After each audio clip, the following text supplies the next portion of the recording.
Hello. I'm afraid that I am in school right now doing my COVID test so that you can all come back and have yours on Friday and be back in school on Monday. So rather than not having a lesson at all, I thought if we just did a recorded lesson like this and you can pause and work your way through it as necessary. So let's crack on. The first thing that you need to do is find out whether or not people think that there should be such thing as religion in school. So if you can message, WhatsApp, go and ask something like that, 3 different adults about their experience of religion when they were at school, you might very well find that they have somewhat different experiences to that you have. You're lucky enough to have had philosophy and ethics teachers who aren't particularly religious, or even if we were religious, we are very non-biased in how we teach, or I hope you think we're non-biased in how we teach the course. But you may very well find that adults that you speak to had a very different experience at school.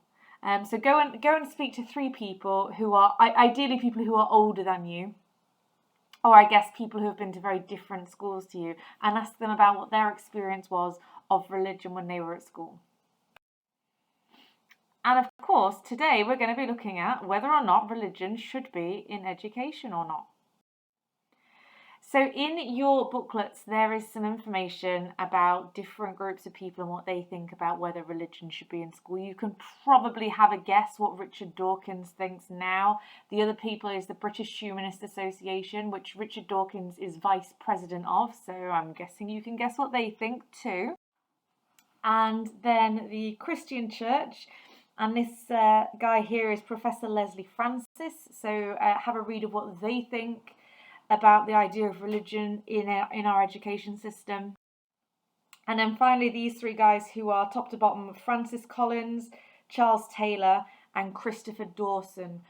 None of which we've heard of before. The bottom guy, I think he looks a bit like, I imagine, Freud to look, with his little pose with his pen and his little irritating glasses. Cross between that and Dietrich Bonhoeffer. But see what they all think about religion being in education.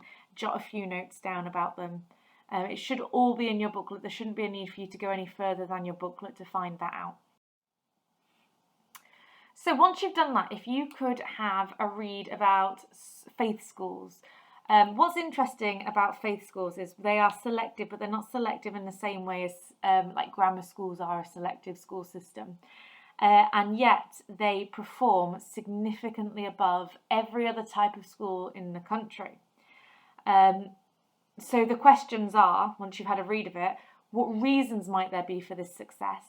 And how could we translate that success into non-faith schools? Is it possible, or is it so intrinsic to having religion in education that makes it better? My big pet peeve is that National School, which has always been part of DALP, it's in Hucknall.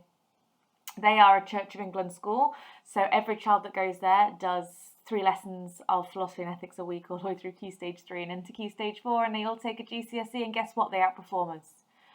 Joke's on them now because they're not part of DALP anymore, so now we are the best performing school in DALP in terms of philosophy and ethics. But is it because they've got incredible teachers? What the head of philosophy and ethics there is a woman called Rachel Halfpenny, and she's amazing. She's an incredible teacher.